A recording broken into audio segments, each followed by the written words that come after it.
Hi, my name's Larry, and these are my top 10 tips for beginners on Planet Coaster 2.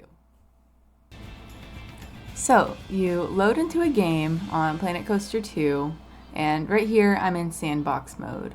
I picked the tropical region, and this is really just to kind of show you what's going on.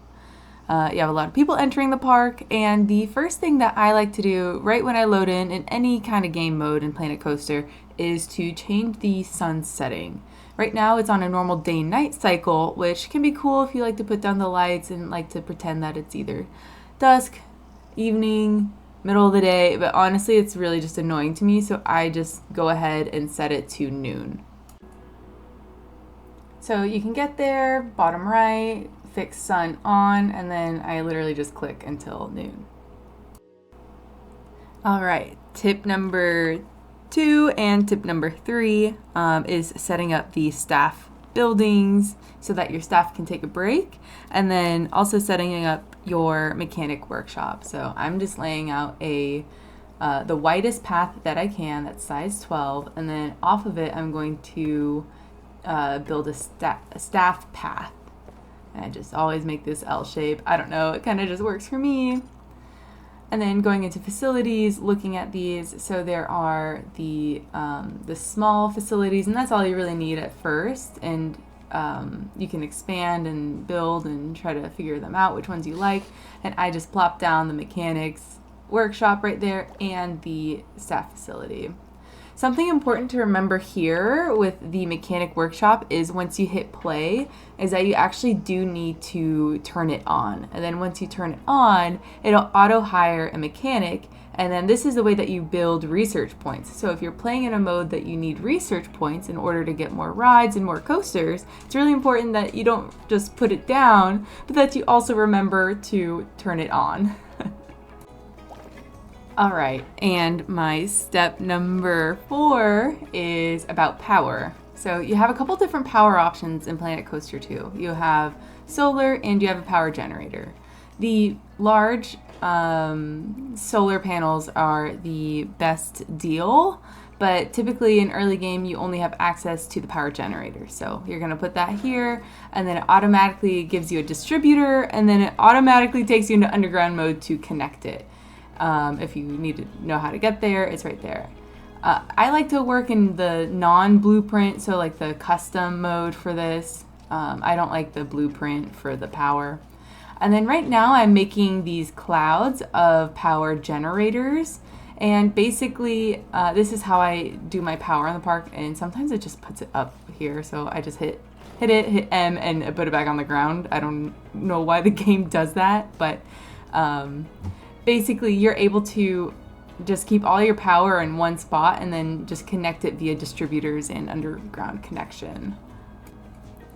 All right, and tip number 5 is just about money and how to charge for your rides. Honestly, what I used to do was do the dynamic. They have 4 options here. For dynamic, you can control the line, like the queue time, but honestly, I think what I've been liking the most is just running a bargain, and then the game kind of determines what your guests are willing to pay, and I feel like I get the most bang for my buck for each ride when I run bargain. All right, and tip number 6 is going to be about block sectioning, and 7 is going to be about onload and offload. So I'm just going to select a really basic coaster here, and the first option it gives you is the station. And so it comes with the onload offload on the same side, but honestly what I think is better for the station is if the onload and offload are on opposite sides. It doesn't matter which one's which. I usually put the queue towards the middle of the ride, but that's really just a preference.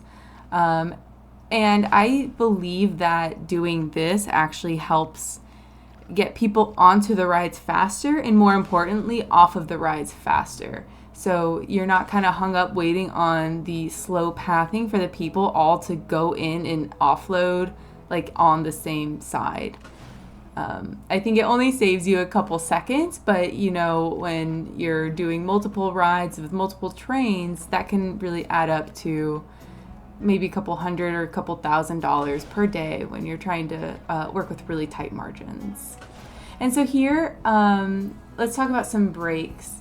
Honestly, the only brakes that I think are important are trim brakes and block section brakes. Block section is really important when we're going to talk about that more in just a second. But right here, I'm going to opt for the trim brakes. Trim brakes I like to sprinkle in throughout the ride if I feel like my coaster is getting too fast. Block section is how I can control how many trains are on for a coaster, which is also really important when you're working with really tight margins and you're trying to min-max how much money you're making. So right there, I just added some block section and auto-completed. And now because I have, technically I have 3 block sections for this coaster. The station counts as one, the hill counts as one, and the block section counts as one. So because I have 3 separate sections, the game will allow me to have 2 trains. So if you go to the cog, operations, and then way down at the bottom, operation mode, go into block section, and now you can update how many trains you have. This is really important when you have really long coasters so that your line, people aren't just waiting in line, people are actually getting on the ride. And as you learn and create more coasters, you can figure out where to put more block sections, but typically I always put my 1 block section right before the station platform. And also I typically do drive wheels. I just did not make it the same height, so I don't think drive wheels will go here, but if I were being a little bit cleaner, yeah, I like to use drive wheels so that your coaster doesn't get stuck, because it can also get stuck. Alright, and here is real-time gameplay of the onloading, offloading on separate sides. So again, I think this is really useful, more maybe in theory, but you can see that everyone gets off on one side, and then it allows the onloading to get on like instantly. They get on really quickly, and then just here in a second it's going to take off. And I think it does save you some time, maybe just a couple seconds, but again, over the course of a day, that could be a lot of time that it can save you. Tip number 8 is about paths and the copy existing texture tool that I think is really important. So if you go to the customize option, and then at the bottom it says copy existing texture, you'll be able to select any path that you have, and then when you go to the paintbrush, you're able to drag it over any other path so that everything can be cohesive in your park. This is important because when you load into any new game, like from the first time, it'll always put you on that default one. And so if you load into a game that you've previously been playing, it can just be clashing. All right, the next tip that I have for you is again about pathing, and this is going to be the path extras. So when you hit your path tool, the 3rd tab at the top has path extras. So you can customize what you want. You can have it on, you can have it off, and you basically get the choice of either bins or benches, and the placement can be alternating both left or right, and the spacing can be 4 to 12. That's an example of 4. I just always default 12 because I think it looks a little bit less crazy. And I do it on both sides, and then I go in with trash cans just because I think that helps my janitors out a lot. And then as I remember during gameplay, I'll go ahead and put the benches down in between the trash cans at the 12 interval.